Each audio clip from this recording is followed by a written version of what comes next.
différence mais hallucinante entre ce que tu as pu voir sur internet et la réalité. Et puis comme c'est super loin, que tu as fait plein de choses pour pouvoir y arriver, etc.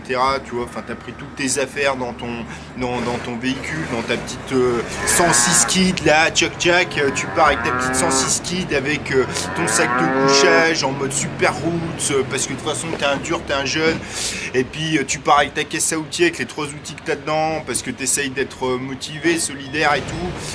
Et puis t'es là avec des étoiles plein les yeux, tu vas te perdre dans la Savoie pour aller chez un type qui te promet que Monique Serrault sera là pour la pose d'enduit, qu'il est sur la finition des bottes de paille, une grande baraque de 200 mètres carrés, enfin un truc génial.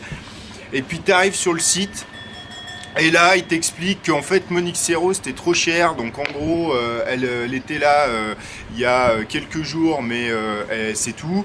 Elle a formé à l'arrache des gars qui avaient sur le site parce qu'il n'y avait que ça sous la main.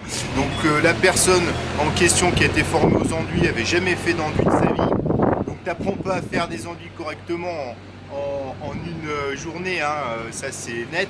Donc la personne elle était comme ça, elle a fait de son mieux, elle a essayé de reproduire bêtement, mathématiquement les formules que Monique lui avait présentées, sauf qu'il y a plein de finesses, et c'est ça qui est intéressant dans un chantier participatif quand tu es avec quelqu'un qui connaît son taf, et Dieu sait que Monique Serrault c'est une personne. C'est une pointure dans les enduits à la chaux, mais dans les enduits en général, et voilà. Et le fait qu'elle soit là, c'était un des gros points qui m'a fait faire 400 bornes, parce que voilà, je me suis dit, putain, cette personne-là, elle va pouvoir aller plus loin que des recettes bâtardes que tu vas trouver dans un livre et tout ça, et qui de toute façon vont foirer, parce que tu n'auras pas le même taux d'humidité que ce que la personne du bouquin avait au moment où il a fait ses tests, que tu sais même pas comment on contrôle un enduit, parce que c'est même pas dit, parce que tu sais même pas qu'il y a des différences entre tel sable, parce qu'ils sont pas constitués des mêmes matériaux, des mêmes minéraux, enfin il y a plein de... Tu crois avoir tout compris en lisant un bouquin, puis en fait t'as rien compris du tout. Tu crois être capable de faire les meilleurs enduits du monde, que de toute façon ouais c'est super simple machin, et en fait pas du tout. Là je parle un peu de ma gueule, c'est-à-dire qu'au départ c'était un peu comme ça, c'est-à-dire que j'arrivais avec plein de connaissances issues de bouquins sur des chantiers participatifs, et j'étais dans une volonté de tester la pertinence de cette connaissance-là, dans le réel, dans le concret.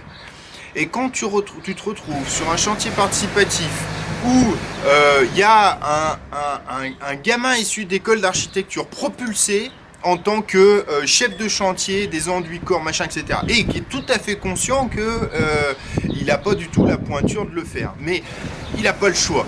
Parce que quoi? Parce que le propriétaire du terrain, il est en train d'aller bosser, il en a rien à foutre. Lui, il a fait un chantier participatif, mais il n'a pas pris de vacances pour ça. Il fait un chantier participatif parce qu'il a décidé de monter sa maison en participatif.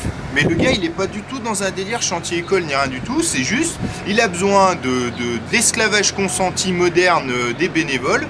Et puis c'est tout. C'est un type d'esclavage lambda, consenti, mais qui est complètement révoltant. Parce que moi, perso, quand je suis arrivé avec 400 km dans la gueule, j'avais pas envie de repartir aussi sec. Je me suis dit, non, je vais lui donner sa chance.